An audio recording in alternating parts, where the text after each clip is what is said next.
How's it going, everybody? Thanks for watching another video. Today we're going to go over the results of Saturday's matchups where I went 1-1. We're having some fun in the bedroom all day and all of the night.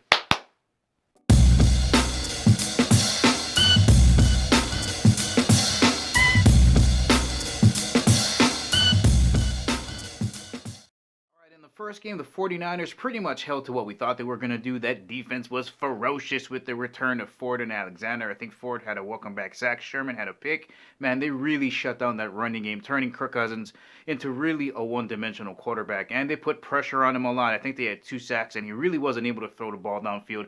He really had to have a perfect game, which of course he did not. Now over on the offensive side of the ball, Garoppolo and his receivers look really good. The timing was there. His arm looked good. The rhythm looked good. And having 3 running backs in addition to Kittle's is ridiculous. So this team is going to be a juggernaut going into the finals. And I don't care if it's going to be Green Bay or Seattle. They're going to have their hands full. Now over to the game that I got wrong, and I'm pretty sure a majority of people out there thought that the Ravens are just going to run through the Titans, but no way, they held it down. They played an excellent game. I just want to start off by saying this. This is one of the reasons that I don't like buys, especially for Lamar Jackson, who didn't play on the last game. So almost 3 weeks of not playing, and it showed. He wasn't able to convert on 2 fourth downs, and he had those 2 picks and that 1 fumble. Those are 5 turnovers I'm going to consider, and those are 5 chances for them to get on the board that were taken away. And I believe those 4 touchdowns came as a result of all of those 5 turnovers. And I know some people are going to be like, yeah, but you can't really count those 4th down conversions. Yeah, you can, because they converted. I think they're almost perfect with 4th down conversions throughout the entire year. And those are chances that they had to put points onto the board. And to me, that rust really showed. He had some great passes. He did have some good runs. But as a whole, some of his passes were really off target. His receivers were dropping balls. And as you know, pass and catch, you got to have a good rhythm, especially in NFL. So I think the bye week really hurt the Ravens, especially for Lamar Jackson. And that's why I really have fear for Aaron Rodgers playing Seattle, who's coming off a pretty impressive victory. You know, Russell Wilson is on a run, and I don't know if Aaron Rodgers is going to be in rhythm with his young receiving corps. Now, knowing you're coming off of a bye doesn't mean that you can relax. You got to show up to play football like the Titans defense. I haven't seen any team during the year been able to contain Ingram and Lamar Jackson like the Titans did. They clogged up the middle, they tackled good, and they said, hey, you know what? You're going to beat us with your arm, Lamar Jackson, and he could not do it. His passes were inaccurate. The pressure is on. I think he was sacked for the first time since week 6, which is just insane to think it's been that long since he's been sacked, but it was a strip sack.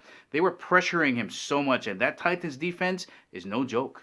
All right, over to the offense. And guys, I still cannot believe that Ryan Tannehill is in the playoffs. It is insane to think where he was with the Dolphins to where he is now. Congratulations, man. When he ripped off that bomb downfield, I was thinking, who's he throwing to? Oh, did he overthrow him? Nope. Touchdown, insane. And he was looking very consistent throughout the entire game.